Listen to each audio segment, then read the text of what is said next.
Only one-third of the 150 boats attached to the number 66 Fishermen's Co-op are currently venturing out to sea. Coupled with that, there has been a 30% reduction in the price being offered to the fishermen for their catch. However, the biggest financial impact is the reduced price they are being paid for the fish glue, which is where most of the men make their most money. Previously, they were paid $25,000 per pound of fish glue, but with their only market in China closing its borders, the price has been reduced to $8,000 per pound.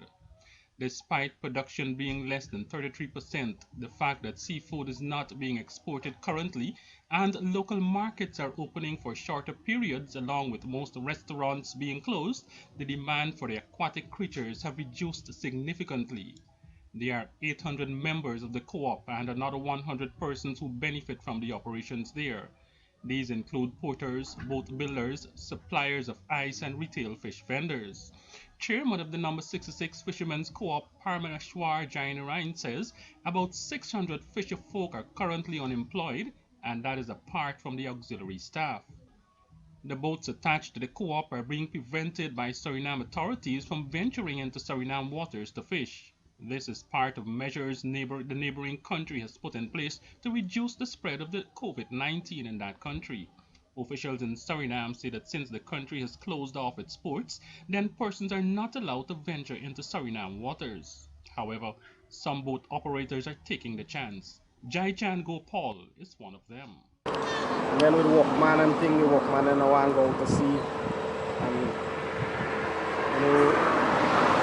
because I be really the first cut that they used to be them like around 15,000, now they be them just on 10,000 now. And workman take your money and get the wheel. And I be really not working guy now, I be working sand. Most of the trip workman are working sand. The fish price gone down from, I used to get $400 a pound, I get only $320 a pound of snapper now. I get 160 a pound for trout, I used to get 200. Meanwhile, Jainarayan says 7 boats have already been detained by authorities in neighboring Suriname. But it's hard for us here because the couple boats that go fishing, the market is bad. The markets are working half day. The vendors are not coming and buying. Nevertheless, in an effort to assist fisherfolk who are being affected by the shutdown of the waterways, the co-op has distributed 250 food hampers. 60 were distributed at Corentyne, 90 at Coraboot Creek, and the remainder were distributed to fishers attached to the co-op and who the impact of the shutdown in the fishing activity is impacting the most. Jainarayan says they are still awaiting on the fisheries department. It has been over 3 weeks now. Since we wrote to them, we sent an email. They call us and say they will look into the matter, and we don't hear back.